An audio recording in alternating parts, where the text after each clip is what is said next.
Bonsoir chers auditeurs et chères auditrices de notre web radio R212, notre auteur Aziz Daouda, en sa qualité de chroniqueur invité, partage son avis et sa réflexion avec vous dans cet article intitulé « Entre deal et géopolitique, Trump snob Israël et mise sur les monarchies du Golfe ».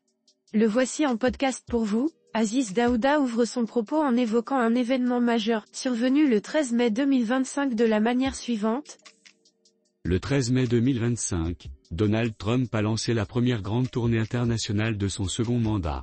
Là où l'on attendait une escale à Jérusalem, symbole de l'alliance solide entre les États-Unis et Israël, le président surprend par un itinéraire réservé exclusivement aux trois géants du Golfe, Arabie Saoudite, Qatar et Émirats Arabes Unis. Israël, voisin et partenaire historique, est laissé de côté. Ce choix marque un virage majeur dans la diplomatie américaine et rebat les cartes régionales peut-être. S'agit-il d'une simple stratégie économique ou d'un repositionnement géopolitique plus significatif ?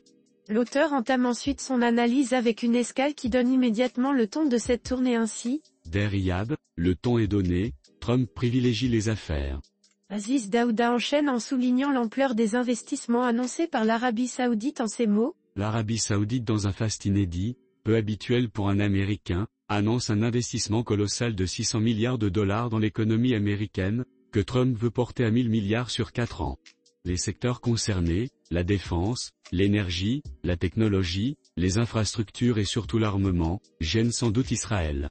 La commande militaire américaine atteint 142 milliards de dollars, illustrant la priorité de la Maison-Blanche de sécuriser l'avenir économique des États-Unis grâce aux partenariats solides que sont les monarchies du Golfe. Celles-ci ne veulent plus être de simples pétromonarchies aux yeux du monde. L'Arabie Saoudite est un pilier économique mondial. Elle arrive même à pousser Trump à lever les sanctions américaines sur la Syrie. Aziz Daouda poursuit sa description en s'arrêtant sur la deuxième étape de cette tournée, le Qatar. À Doha, dans un peu plus de faste, le Qatar signe des accords historiques de près de 1200 milliards de dollars, incluant la vente d'avions Boeing, des moteurs GE Aerospace à Qatar Airways. Il offre sans gêne à Trump un avion de près d'un demi-milliard de dollars. Il approfondit sa démonstration en évoquant la dernière escale des Émirats Arabes Unis, marquée par des engagements tout aussi spectaculaires. Les Émirats Arabes Unis, au summum du faste, offrent encore plus sans doute. Il s'engage à investir 1400 milliards de dollars sur 10 ans dans l'économie américaine, misant sur l'intelligence artificielle et les infrastructures numériques. L'auteur insiste alors sur un élément central de cette tournée, la stratégie économique américaine se double d'une volonté affirmée de resserrer les liens durables avec le Golfe. À chaque étape un forum d'investissement réunit, les géants de la Silicon Valley et de Wall Street qui sont là, preuve que Washington veut ancrer durablement ses liens économiques avec le Golfe.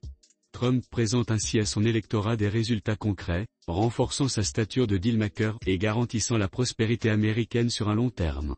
Aziz Daouda met ensuite en lumière les objectifs à long terme de Trump, notamment en matière d'emploi et de fiscalité. Finalement, il sécurise emploi et prospérité en renégociant les droits de douane et en obligeant les capitaux à travailler d'abord aux États-Unis. Tout se tient. Mais il soulève aussitôt une question de fond. Pourquoi Israël, partenaire traditionnel, est-il exclu de cette tournée ? Mais pourquoi Israël, allié de toujours, est-il exclu de cette tournée inédite ? La réponse réside certainement dans ce qu'impose le contexte régional explosif, la guerre à Gaza fait rage, la crise humanitaire s'y aggravant, les négociations entre Arabie Saoudite et Israël sont au point mort. Une visite à Jérusalem aurait été perçue comme une provocation, risquant de compromettre les accords économiques tant importants pour Trump. L'auteur enrichit sa réflexion en revenant sur une proposition polémique de Trump, mal perçue par le monde arabo-musulman. De plus, la proposition du président de transformer Gaza en Riviera du Moyen-Orient a été mal accueillie par les pays arabo-musulmans. La Maison-Blanche, consciente des tensions, évite ainsi les dossiers symboliques et se concentre sur la stabilité régionale et les accords économiques. Trump mise sur la prudence et le pragmatisme, fidèle à son slogan America First. Le reste peut attendre. Aziz Daouda explore ensuite les relations personnelles et politiques tendues entre Trump et Netanyahou. Ce choix n'est pas une punition envers Netanyahou, malgré la tension palpable entre les deux hommes, mais elle traduit une évolution profonde dans la relation Washington-Jérusalem. Si Trump avait fait d'Israël une priorité lors de son premier mandat, il adopte aujourd'hui une approche plus nuancée, voire pragmatique. Israël coûte trop cher aux Américains et Trump cherche de l'argent pour son pays lourdement endetté. Les divergences stratégiques avec l'actuel Israël sont nombreuses, gestion de Gaza, nucléaire iranien, normalisation avec Riyad. Mais Trump devra encore composer avec un Netanyahou intransigeant, dont la ligne dure complique les ambitions américaines. L'auteur met l'accent sur le dilemme auquel fait face la diplomatie américaine entre loyauté historique et pragmatisme économique. Soutenir Israël sans réserve, c'est risquer tout de même de perdre des opportunités économiques auprès des monarchies du Golfe. En réservant sa tournée à ces pays, Trump envoie un signal clair, la diplomatie américaine privilégie désormais les intérêts économiques et la recherche de nouveaux équilibres régionaux, même au prix d'un éloignement temporaire de l'allié historique. Le message s'adresse aussi aux électeurs israéliens et à l'opinion internationale, l'ère des fidélités automatiques cède la place à une réelle politique où chaque partenariat est évalué à l'aune de ses bénéfices concrets. Aziz Daouda approfondit sa réflexion, en comparant cette stratégie à celle des décennies précédentes. Ce repositionnement rompt avec des décennies de diplomatie américaine où Israël occupait toujours une place centrale lors des visites présidentielles. Désormais, la Maison-Blanche privilégie les résultats tangibles et les alliances générant des bénéfices pour l'économie américaine et la stature internationale de son président.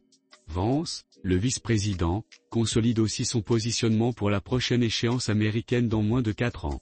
Les républicains peuvent jubiler. L'auteur conclut son article en livrant une synthèse puissante des enjeux à venir. En somme, l'absence d'Israël dans la tournée moyen-orientale de Trump s'explique par la priorité donnée aux enjeux économiques, la prudence face au contexte explosif, et la volonté de redéfinir les équilibres stratégiques au profit des États-Unis. Ce choix pourrait redessiner la carte des alliances au Moyen-Orient, annonçant une ère où la diplomatie américaine sera guidée par la recherche de retombées économiques et de stabilité régionale, quitte à bousculer les traditions et surprendre les alliés. Il termine par une note sur l'avenir d'Israël et du Moyen-Orient dans ce nouveau paradigme ainsi. Israël reste un partenaire incontournable, mais ne peut rivaliser par son volume avec les opportunités offertes par le Golfe. Pour Trump, la priorité est claire, America First, y compris dans la redéfinition des alliances au Moyen-Orient. Cette stratégie, si elle réussit économiquement, pourrait avoir des conséquences durables sur la dynamique régionale et la place d'Israël dans la diplomatie américaine. Le lecteur israélien doit intégrer cette nouvelle donne. Les partis d'opposition devraient saisir l'opportunité pour faire taire les extrémistes qui dominent la politique. L'avenir d'Israël passe fatalement par la paix régionale, ce qui implique aussi le droit du peuple palestinien à vivre en paix. C'est le prochain épisode du feuilleton. Les monarchies du Golfe investissent au service des États-Unis, mais deviennent aussi plus exigeantes sur cette question. Et enfin, il clôture son propos sur une vision plus large du Moyen-Orient et de la nouvelle posture américaine en ces termes. Le Moyen-Orient, berceau des religions et d'une grande part de la civilisation humaine, longtemps théâtre de rivalités idéologiques, devient le terrain d'une nouvelle réelle politique américaine. Donald Trump, fidèle à son style, privilégie les deals et les résultats, quitte à bouleverser les codes. L'exclusion d'Israël n'est pas un oubli, mais le signe d'un repositionnement stratégique qui pourrait refaçonner l'avenir de la région et du monde. Chers auditeurs de la web radio R212, merci d'avoir été à l'écoute de ce podcast, et de partager avec nous ce moment d'échange et de découverte. Votre présence et votre fidélité sont notre plus belle récompense. On se dit à très bientôt, si vous le voulez bien. Avec toute notre gratitude, l'équipe de R212,